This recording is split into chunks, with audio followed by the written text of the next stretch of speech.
I've had some adversity that hit me along the way that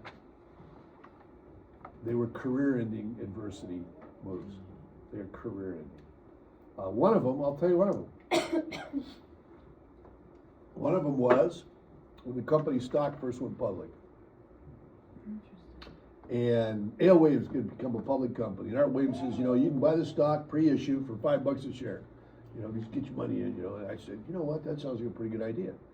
So I had a cabin up in Big Bear, and I put it up for sale. And I sold it for less than it was worth just because I wanted to get the money out quick.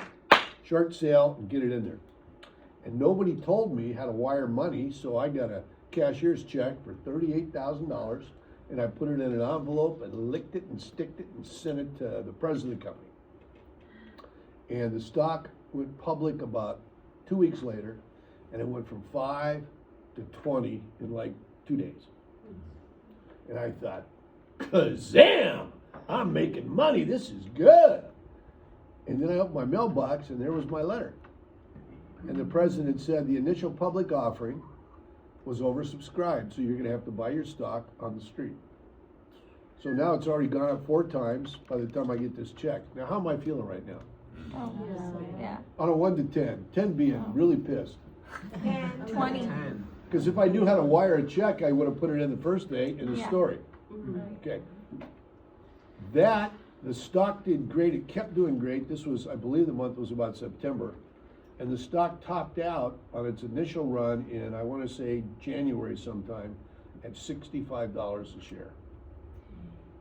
Guys became overnight millionaires. Rusty Crossan did. He put in 60 grand. He was a founder. I put in 38. He made 100 million. Yeah. My 38 would have, at the top of Citigroup stock, at the top of his run, the run would have been worth $60 million. And I didn't get it, and I was pissed. And you go, what did you do with the money? Did you go invest it? Well, I didn't have a crystal ball. Here's what I did as a Primerica full-timer. I had money in the bank, so I could afford to screw around. I didn't have to work hard this month. I got money in the bank. Isn't that right? What do you think happened to it? Blew it away. Well, of course, you just blew it away. And I look at that, and it's a wonder I didn't quit over that. I was so angry. So angry. But you don't know what you don't know when you don't know it. And then I tracked that stock all the way till its peak. I told Rusty this story years ago, and he laughed. Of course he laughed. He had bought a jet and all kinds of other stuff, and he said, well, it's good you didn't make all that money. I said, why is that good? He said, because he was living in Aspen at the time. He says, you'd probably be living up here by me with some multi-million-dollar condo, and you'd be in rehab somewhere. That's too much money for a young man to have. I said, maybe you're right. Yeah. And then I'm punching along, doing really good, making a lot of money. And Art Williams made some calls in the corporation.